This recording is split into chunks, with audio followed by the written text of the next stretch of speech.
జగమే మాయా బ్రతుకే మాయా జాబిలి చల్లనని వెన్నెల దీపమని ప్రేయసి రావే ఊర్వశి రావే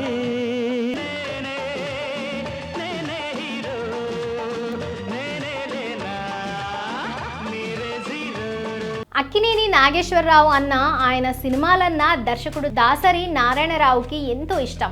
ఊహ తెలిసిన దగ్గర నుంచి ఏర్పడిన ఈ అభిమానం వయసుతో పాటు పెరుగుతూ వచ్చింది. తన అభిమాన నటుడిని చూడడం కోసం పోలీసు లాంటి దెబ్బలు తిన్న వ్యక్తికి ఆ అభిమాన హీరోని డైరెక్ట్ చేసే అవకాశం రావడం నిజంగా అరుదైన విషయమే. అక్కినేని దాసరి కాంబినేషన్ లో శ్రీకారం చుట్టి వీరిద్దరి కలయికలో అద్భుత చిత్రాలు ఎన్నో రావడానికి దేవదాసు మళ్లీ పుట్టాడు.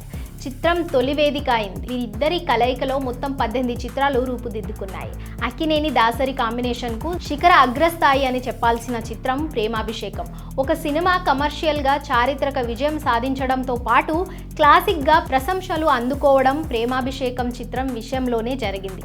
అక్కినేనికి గొప్ప ప్రేమికునిగా చూపిస్తూ దేవదాసు చిత్రంలోని లేని త్యాగాన్ని ఇందులో కలిపితే చరిత్ర సృష్టిస్తుందనుకున్న దాసరి నమ్మకాన్ని ప్రేమాభిషేకం చిత్రం నిజం చేసింది. తండ్రి అక్కినేనితోనే కాదు, తనయుడు నాగార్జునతోనూ మజ్ను వంటి డిఫరెంట్ లవ్ సబ్జెక్ట్ ను తీసి ఆయనకు తొలి హిట్ ఇచ్చిన ఘనత కూడా దాసరిదే. నాగార్జునకు ఇది 4వ చిత్రం. మొదటి 3 చిత్రాలు అంతంత మాదిరిగానే ఆడాయి. దానికి తోడు నాగార్జున నటన, డైలాగ్ డెలివరీ గురించి విమర్శలు వినిపిస్తున్న తరుణం అది. అటువంటి పరిస్థితుల్లో నాగార్జునతో ట్రాజెడీ పాత్ర చేయించాలనుకోవడం నిజంగా సాహసమే. అయినా రిస్క్ చేశారు దాసరి. దాసరి పద్మ నిర్మాతగా తన సొంత బ్యానర్ పై మజ్ను చిత్రం నిర్మించారు. 1987 జనవరి 14న విడుదలైన మజ్ను చిత్రం హిట్ అయి దాసరి కాన్ఫిడెన్స్ కరెక్టేనని చెప్పింది. నాగార్జున తొలి సినిమా విక్రమ్ విజయవంతమైన ఫంక్షన్ చేయలేదు.